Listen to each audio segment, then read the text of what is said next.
We are excited. We've got Nick from Key Credit Repair in studio.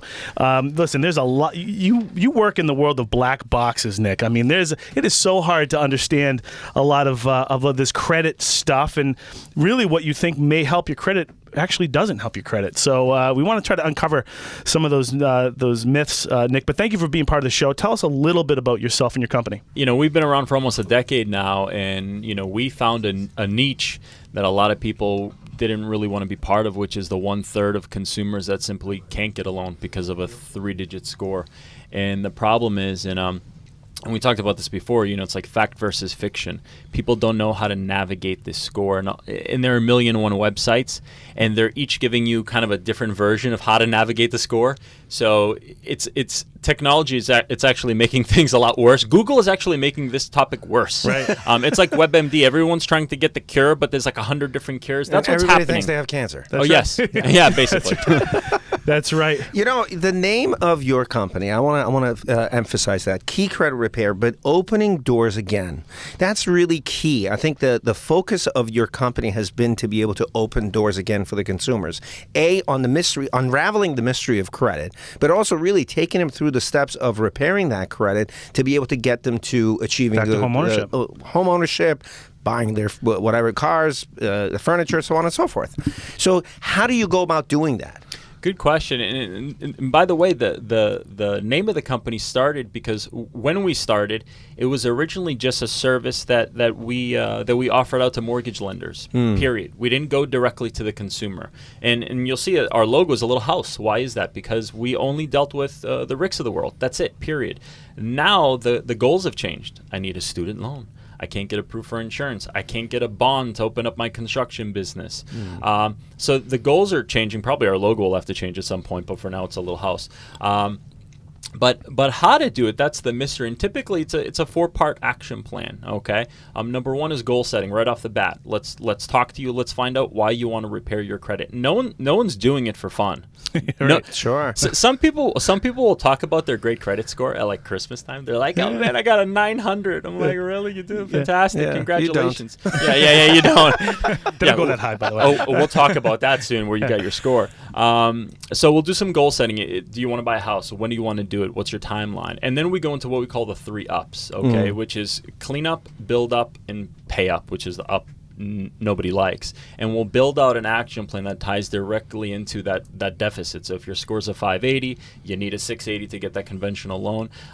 What are going to be our bullet points, specific bullet points to get that 100-point deficit accomplished? That's interesting. So it's really that precise and it's that quantitative to be able to say the steps that you're going to make, A, B, and C, are going to have this direct impact on your credit score. It has to be. Interesting. If it's not exact, and obviously you leave a little buffer because there are variables in this world, go figure.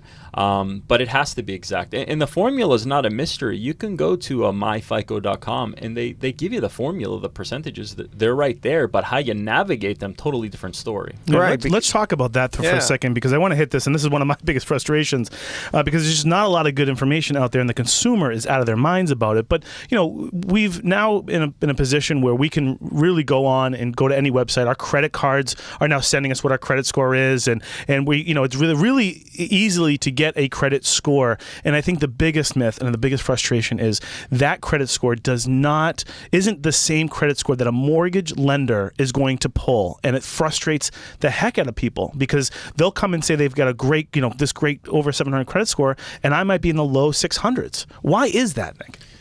Greed. Greed. But on whose part? Not on my part, right? No, not your part. Here's what's happening. So the credit score that you're using, that FICO 4, FICO 5 formula, it's a 25-year-old formula. It's basically the original formula. In order to retool, to take into account some of these new formulas, they'd have to retool the entire, they'd probably have to re-engineer Wall Street because all these loans are packaged and sold. That's not happening. But in the meantime, all of these websites need to keep people excited. So they're coming out with different versions of these scores. Right now, there are over 40 different credit score versions out there in Google land. Really? There are Wow. over 40, and it's Wow. confusing the heck out of people. One of the hottest scores that you're going to find out there that basically everyone's on like a Credit Karma is something called the Vantage score. Interesting story. So FICO Fair Isaac Company has essentially licensed their scoring formula to the three major bureaus, Equifax, TransUnion, and Experian. Now, they're paying a licensing fee to use a formula. Okay, they've been doing it for millions, billions of consumers worldwide forever and ever, or at least in the United States. They got together a few years ago and said, you know what, we're sick of this. Let's create a score. Let's get together on this. And they did. They got together. They created something called the Vantage Score, and then they started selling it online as a credit score. And it is a credit score. The problem is, who's using it? Got it. Right. Is anyone? So No. even though it's a score, it may not be a score that obviously, Rick or his underwriter would be taking into consideration in qualifying that individual for a loan. Or the car loan, or the credit card. For all intents and purposes, it really is a useless score. Pretty useless. Are you seeing any changes on the horizon for 2017 when it comes to these credit scores, adding additional perhaps credit lines or trade lines and that type of thing to be able to get that credit score up? Well, here's the thing: there are new scoring formulas coming out, even from FICO. The problem is they're not being used. So one of the newer versions of FICO, FICO 8 and also FICO 9 that's coming out, it's basically saying, all right, if you pay off a collection, it was medical related. There are too many of them in the United States. You pay it off. As long as you pay it off, it's not going to affect your credit score. Fantastic, right? Hey, something happened. I broke my foot. I didn't see the bill. I paid it off. Or the insurance I'm good. companies are fighting about it, and then they hit me. I mean, yeah, that's a lot of unfair. And that's great. So you go online, you go to this website, you pull this free FICO score on whatever website you find it on, and it says your score's an 800, but you go to Rick, it's still a 700 or a 600 or whatever it's going to be because the banks aren't using the score, so it's useless. I do want to back up, but there is some benefits to the online free credit reports because the information which is on there. So what I do is I send a lot of clients back there and say, hey, go and check and look, not the score. The score doesn't mean anything as far as I'm concerned, but it's reporting all of the information, the data. So if you have been late on something or if something, the collection hasn't been removed off, that's going to tell you, and it's going to tell you without me having to pull a hard credit pull. That's a soft credit pull when you go and do it yourself. So the data is okay, right? But the score is not. So I just, I wanted to touch upon that. So it's a real good place to check and make sure no one's stolen your credit. Oh yeah, you can get the data right now, and you can get it completely free of charge on half a dozen websites out there like Credit Karma and CreditWise and so on. So that's easy.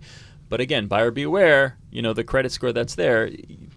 This is a piece of advice I'm giving people right off the bat. It's actually an automatic email that goes out to all of our new clients. If you're in the market to buy a house, and this is the reason you're signing up with us, get to your lender now. Even though you think you might not be in the running, get to your lender now because they're using a different scoring formula, and you might actually find that the lender, in certain cases, is pulling a higher score. Right. Interesting. Yes. That's right. And Nick, so we started the show off by really putting your team together, your 5-star team. And so, along that theme, what I'm going to urge everybody out there that, listen, that you have things on your credit. You understand, though, that, even though you go late on one of your credit cards, the other credit cards know about that late. Or if you've fallen behind or if you've maxing out your debt, guess what, guys? They're checking this stuff behind the scenes. So, understand that so just because you have a derogatory on one, you want to get that cleared up, taken care of. You want to rebalance the debt that you have out there because, again, maxing out that credit card because it's got a 0% interest rate isn't going to help you in your credit score because it shows you maxed out on that. So what I want to encourage everybody to do is go to keycreditrepair.com if you know that you've got something on your credit that's just hanging out there that it's going to hurt you next time you go and literally if a collection is $20 or $1 billion, right? It doesn't matter as far as the hurt on your credit. Dollar amount does not affect credit score. It's the all record affects the score. It's like a speeding ticket. Yeah. Same thing. You had a recent blog, Nick, which talked about the 11 worst credit score myths. We're running out of time. We can't get to them all, but I'm encouraging the listeners to text the word credit to 617-548-7425, credit to 617-548-7425, and we'll provide you this comprehensive list and put you in touch directly with Nick so he can give you a consultation on how to get that credit score up. Free consultation, Nick? Exactly. Absolutely, always. Great. Wonderful. Free consultation. We'll put you in touch with Nick. Guys, it's going into 2017 with a clear credit and just understand what your credit's all about. Nick, thank you so much for being part of the show. My pleasure, guys. Thank you. Thank you. Happy New Year. Thank you. Happy New Year, guys.